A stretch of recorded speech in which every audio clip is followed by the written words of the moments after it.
I sat in the lawyer's office watching my parents sign the final documents, with smiles plastered across their faces. My father's hand moved confidently across the paper, authorizing the transfer of $2.9 million from my account into my sister Madison's name.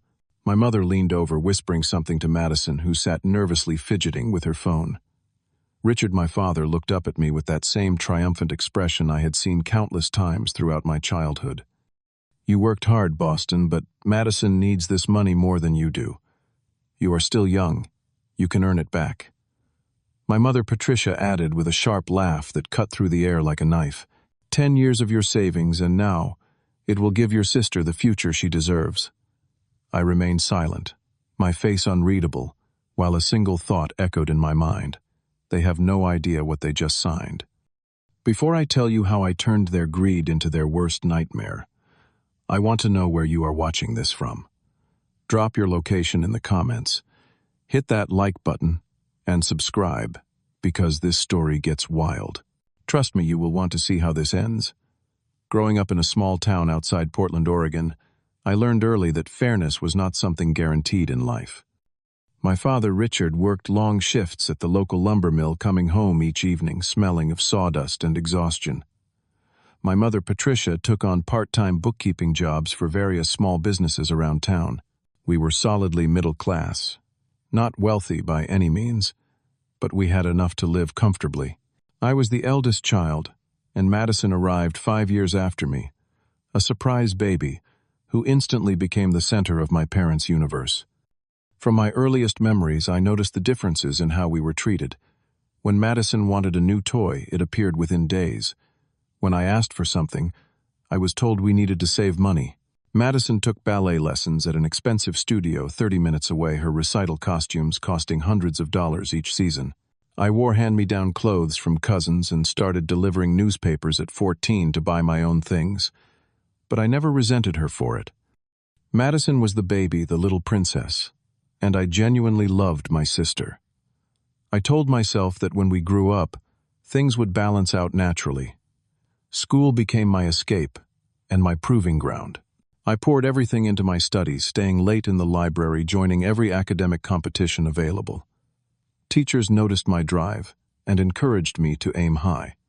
By senior year, I had accumulated enough awards and maintained such strong grades that I received a full scholarship to the University of Washington. My parents attended my graduation but seemed more concerned about how Madison, then 13, was handling the ceremony. She had complained about being bored. At university, I chose computer science, recognizing even then that technology was the future. But a scholarship only covered tuition and books. Everything else I had to fund myself. I worked 3 jobs simultaneously, waiting tables at a diner near campus from 5 to 10 p.m., taking freelance programming gigs online during late nights, and tutoring underclassmen in math and science on weekends. My roommates partied while I coded. They slept in while I rushed to morning shifts.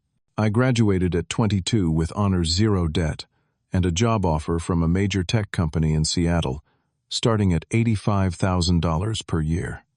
The next 10 years defined my entire adult life. I threw myself into work with the same intensity I had brought to everything else. That first year, I rented a tiny studio apartment in a less desirable neighborhood, bought a used 2008 Honda Civic for $3,000, and lived on rice beans and whatever I could cook in bulk.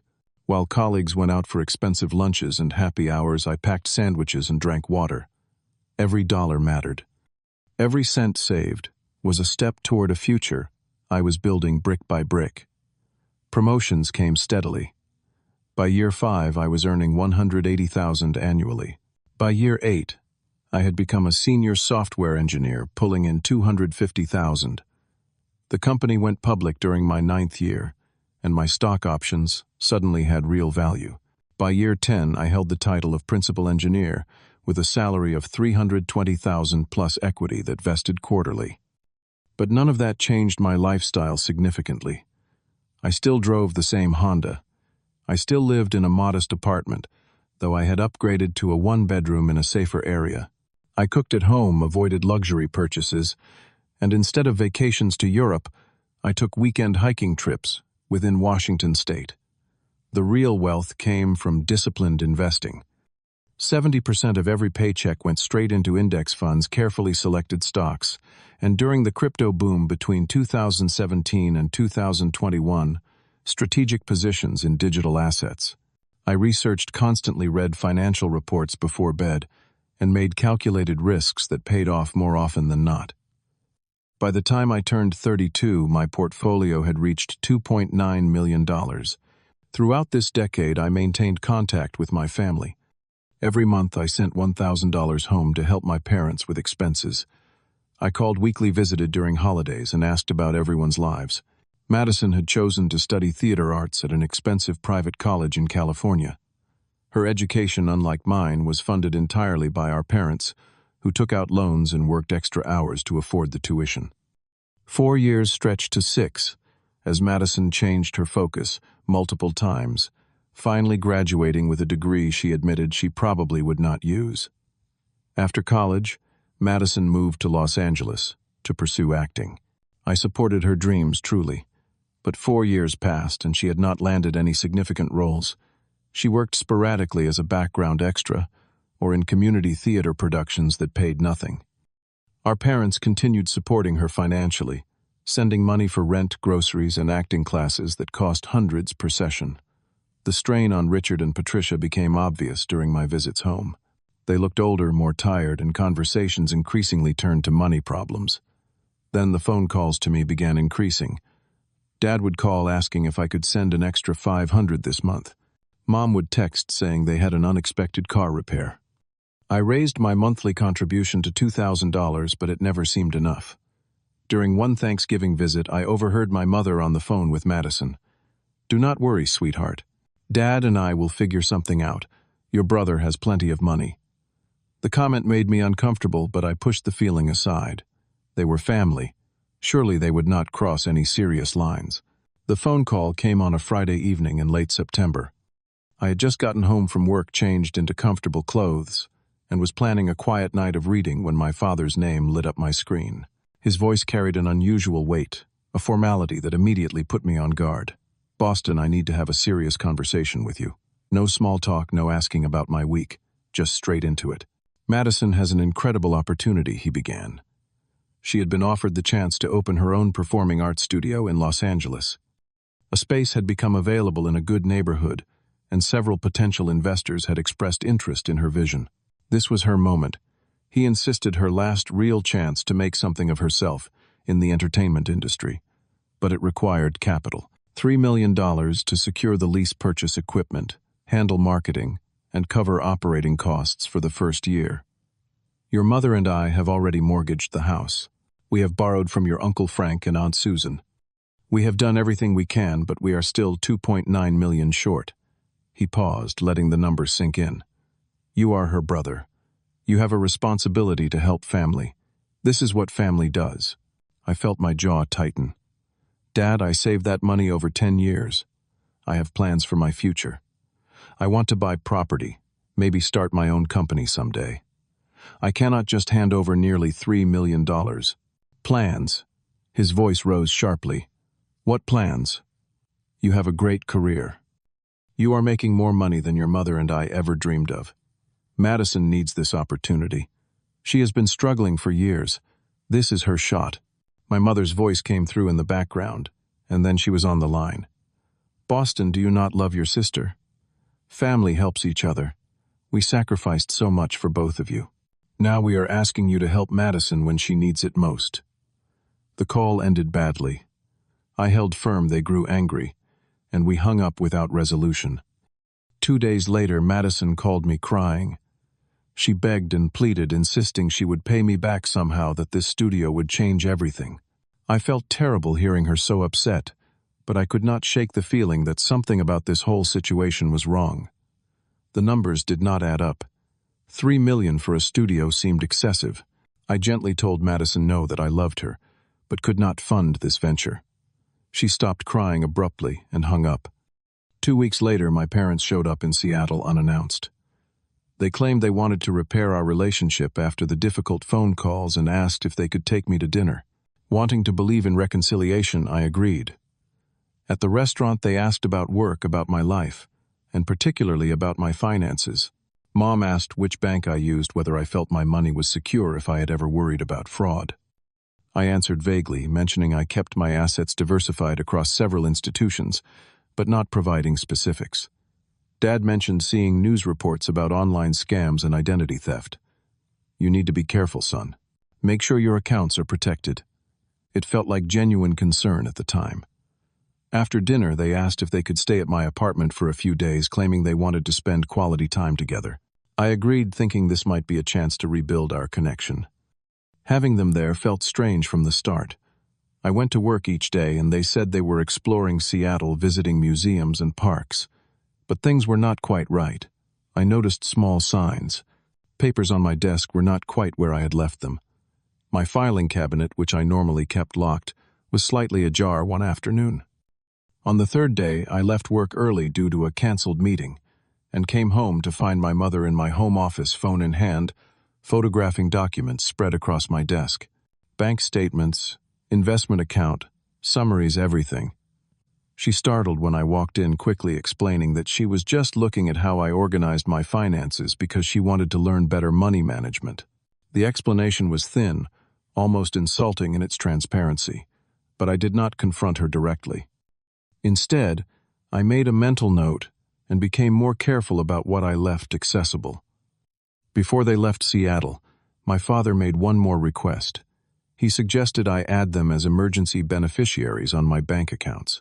Just in case something happens to you, the family should be able to access things and handle your affairs. I declined politely, saying I already had legal arrangements in place through an attorney. Dad's expression hardened for a moment, before he forced a smile and dropped the subject. 3 weeks after they returned to Oregon, I received an email alert from my primary investment bank. Large withdrawal authorization pending approval. Someone was attempting to transfer $2.9 million out of my account. My heart rate spiked as I immediately called the bank's fraud department. The representative explained that a transfer request had been submitted through a legal office in Oregon. The paperwork appeared legitimate, including what looked like my signature and notarized documents, authorizing the transfer of funds to an account belonging to Madison Porter, my sister. The receiving account had been opened just 2 weeks prior. I knew instantly what had happened. My parents had used the information they had gathered during their visit, combined with whatever else they had pieced together over the years, to forge documents. They had found a lawyer willing to process the paperwork without properly verifying my identity or consent. And now they were attempting to steal nearly $3 million from me. I called my father. No answer. I called my mother. She picked up on the fourth ring, her voice curt. "We are at the lawyer's office right now, finalizing things for Madison. Do not try to interfere, Boston. This is already done." The line went dead. I booked the next flight to Oregon, barely sleeping on the red eye, my mind racing through scenarios and options. By 9 a.m. The following morning, I walked into the small legal office of George Hendricks, a family law attorney my parents had known for years. The waiting room was empty except for my family. Richard sat confidently, one leg crossed over the other. Patricia looked slightly nervous but defiant. Madison stared at her phone, refusing to meet my eyes. Lawyer Hendricks emerged from his office, a folder tucked under his arm. "Boston," he said, with false cheerfulness. "Your parents and I have just completed the transfer. Everything is finalized. $2.9 million has been moved into your sister's account. This is a wonderful thing you are doing for her." I did not raise my voice. I simply asked to see the paperwork. George hesitated, then handed over copies. There it was, a signature that vaguely resembled mine, but was clearly not my handwriting, documents claiming I had voluntarily authorized this transfer as a gift to my sister, notarization by someone I had never met. It was all there, a complete fraud executed with enough surface legitimacy that a lazy or complicit lawyer had processed it. Dad stood up, actually smiling. "It is done, son. The money belongs to Madison now. This is the right thing for our family. You will understand eventually." Mom added, "You are young. You will earn it back. Madison needs this opportunity more than you need another million in your account." Madison remained silent, guilt written across her face, but not enough to make her speak up or refuse the money. George Hendricks cleared his throat. "Everything here is legal and binding. The signature is verified, the documents are notarized, and the transfer is complete. There is nothing to contest." I opened my briefcase and pulled out a thick folder, placing it on the reception desk with a heavy thud. "I think all of you need to read this very carefully." Inside were police reports, forensic document analysis, surveillance evidence, and legal filings. My family and George Hendricks looked confused, then increasingly alarmed as I began to explain. 3 weeks earlier, when I had received that first email alert about the pending withdrawal, I had not panicked. Instead, I had made a calculated decision. I contacted a private investigator and a criminal defense attorney who specialized in financial fraud. I provided them with everything: the timeline of my parents' visit, the photographing of documents, the suspicious requests for financial information, and most importantly, the withdrawal authorization that had just been filed. The investigator went to work immediately. He confirmed that the signature on the transfer documents was forged. A handwriting expert I hired compared it against years of my verified signatures from employment contracts, mortgage applications, and legal documents. The analysis was conclusive. Someone had attempted to replicate my signature, but failed to match the specific pressure points, letter formations, and flow that characterized genuine handwriting. It was a forgery, and not even a particularly good one. Security cameras in my apartment building, which I had installed months earlier for general safety, had captured clear footage of my mother photographing my financial documents. The timestamp, her face, the specific papers in her hands, everything was documented. This was not a misunderstanding. This was premeditated theft. Then there was George Hendricks. A competent attorney, even a marginally ethical one, would have contacted me directly to verify such a massive transfer. He would have required my physical presence, checked my identification, and ensured I understood what I was authorizing. George had done none of that. He had simply processed paperwork brought to him by my parents, asked no questions, and facilitated what amounted to grand theft. This violated multiple professional conduct rules and potentially made him an accessory to fraud. But here was the critical piece, the part that made my parents think they had won. That $2.9 million was not my entire net worth. It was not even half. 2 months before my parents had visited Seattle, I had begun moving my assets into various trusts, offshore accounts, and investment vehicles that were much harder to access and trace. I had diversified not just for tax purposes or investment strategy, but because I had started to suspect even then that my family's increasing financial pressure might lead them to do something desperate. The account they had raided was essentially bait. I had deliberately left it accessible with enough money to be tempting, but not so much that losing it would actually destroy me. My true net worth was closer to $4.5 million. The other $1.6 million was secured in places they did not know existed and could not touch. When that withdrawal alert came through, I had a choice. I could have stopped it immediately, blocked the transfer, and prevented them from taking anything. But that would have given them a chance to learn from their mistakes, to try again more carefully, to potentially get away with a smaller theft that would be harder to prosecute. Instead, I let it happen. I allowed them to complete the crime, to believe they had succeeded, so that the evidence would be irrefutable and the consequences would be severe enough to ensure they would never try this again. I had set a trap, and they had walked right into it. Now in George Hendricks's office, I laid it all out. I showed them the forensic handwriting analysis. I played the video footage of my mother stealing information. I presented the investigator's report documenting every step of their scheme. And then I showed them the criminal complaint I had already filed with the Oregon State Police and the FBI, since the theft involved interstate wire fraud. The charges were serious. Financial fraud, a felony carrying 5 to 10 years in prison. Forgery, another felony. Identity theft, which could add additional years.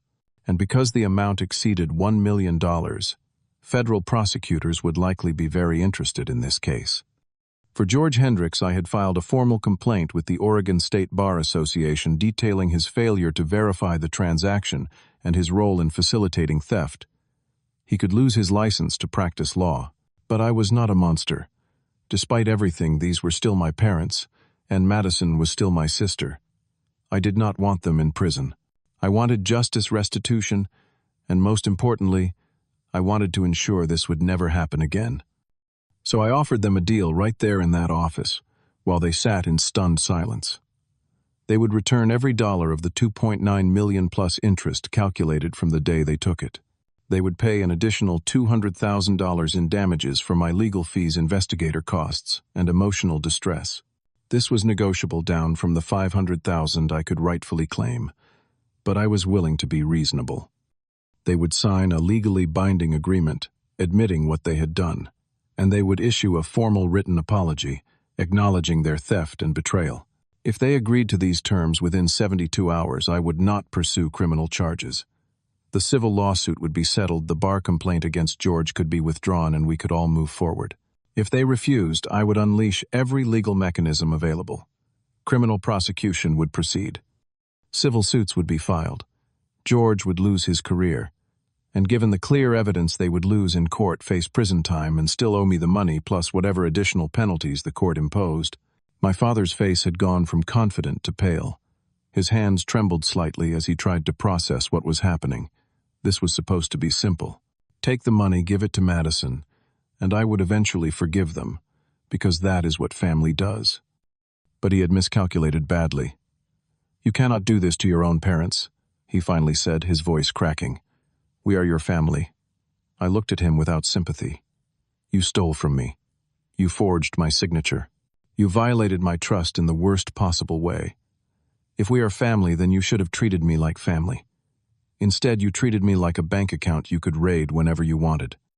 Mom started crying, not the gentle tears of remorse, but the angry, frustrated sobs of someone who had been caught. "We did this for Madison, for the family. You have so much, and she has so little. We were trying to balance things out. By stealing from me, I shot back. By committing multiple felonies. That is not balancing anything. That is theft, plain and simple." Madison finally spoke, her voice small and shaking. "Boston, I am so sorry. I did not think it would go this far. Mom and Dad told me you had agreed to give me the money. They said you signed the papers but wanted it to be a surprise. I swear I did not know they forged anything." I turned to her, and for a moment, I saw my little sister again, not the 32-year-old woman who had just accepted nearly $3 million that did not belong to her. "Did you really believe that, Madison? Did you honestly think I would give you $3 million without even talking to you about it? You knew this money was earned over a decade of my life. You knew how hard I worked, and you took it anyway." She had no answer. None of them did. George Hendricks looked like he wanted to disappear into the floor. He stammered something about not realizing there was a question about the signatures, about trusting established clients, but we all knew he had been lazy at best and complicit at worst. I gave them 72 hours to decide. Then I walked out of that office, drove back to the airport, and flew home to Seattle. I did not look back. 2 weeks later, I received a call from their attorney. Not George Hendricks, who had immediately recused himself from anything involving my family, but a new lawyer they had hired to negotiate the settlement. They agreed to my terms, all of them, returning $2.9 million, required my parents to sell their house, the one they had already mortgaged to the maximum. They had to borrow money from relatives they had not spoken to in years, admitting what they had done and begging for help. Madison declared bankruptcy, which meant her credit would be destroyed for years, but it was the only way to contribute her share of the restitution. The $200,000 in additional damages came in installments paid over 18 months, every penny documented and verified. George Hendricks accepted a 2-year suspension of his law license and paid a $50,000 fine to the Bar Association. His practice, which had been modest but stable, essentially collapsed. No one wants to hire a lawyer who helped steal millions from a client's son. My parents moved out of Oregon, entirely relocating to Montana to live with my mother's sister in a small town I had never heard of. Madison returned to Oregon, but not to Los Angeles. She took a job at a grocery store in the town where we grew up, working 40 hours a week at $12 an hour, a far cry from the performing arts studio she had dreamed of opening with my money. They stopped contacting me entirely. No calls, no emails, no attempts at reconciliation. I think the shame was too much, or maybe they were simply too angry at being caught to maintain any pretense of family connection. Part of me had hoped that once the dust settled, we might find some way to rebuild, but that opportunity never came. They had made their choice, and so had I. For a long time after everything was settled, I felt empty, not because of the money. The $2.9 million was returned, my legal fees were covered, and my actual net worth had continued growing through sound investments.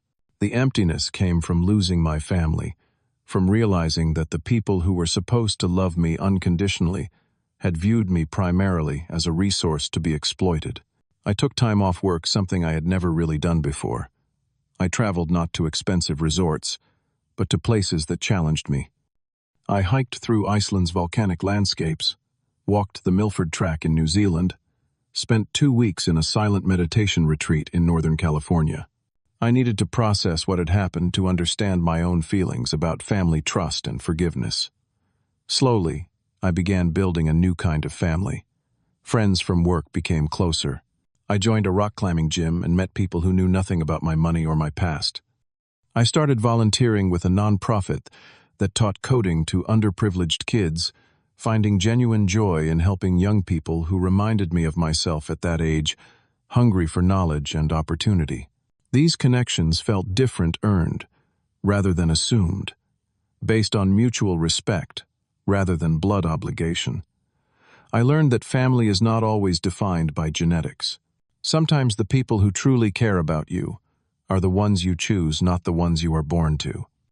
And I learned that setting boundaries, even painful ones, is not cruelty. It is self-preservation. It is a recognition that love should never require you to sacrifice your dignity, your security, or your future.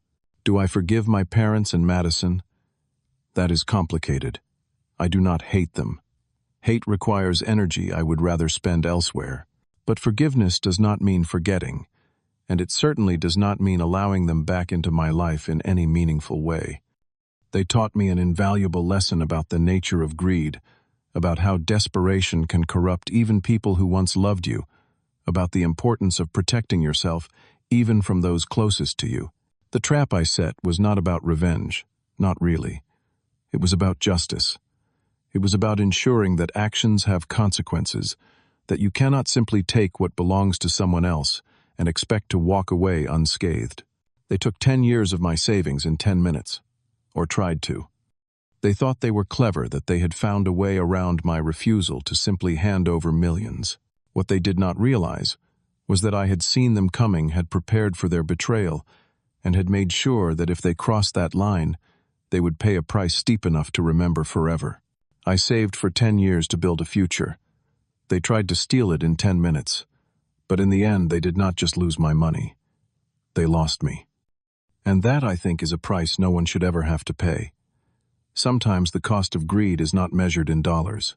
It is measured in relationships destroyed, trust shattered, and the permanent knowledge that you traded someone's love for something as cold and temporary as money. They got what they wanted for a brief moment. What they got to keep was the consequences. Have you ever had family betray your trust? How did you handle it? Drop your thoughts in the comments below. If this story resonated with you, hit that like button and subscribe for more real-life stories about family betrayal and justice. Share this with someone who needs to hear it. Thank you for watching, and remember that protecting yourself is not selfish. It is necessary. Take care of yourselves out there, and I will see you in the next one.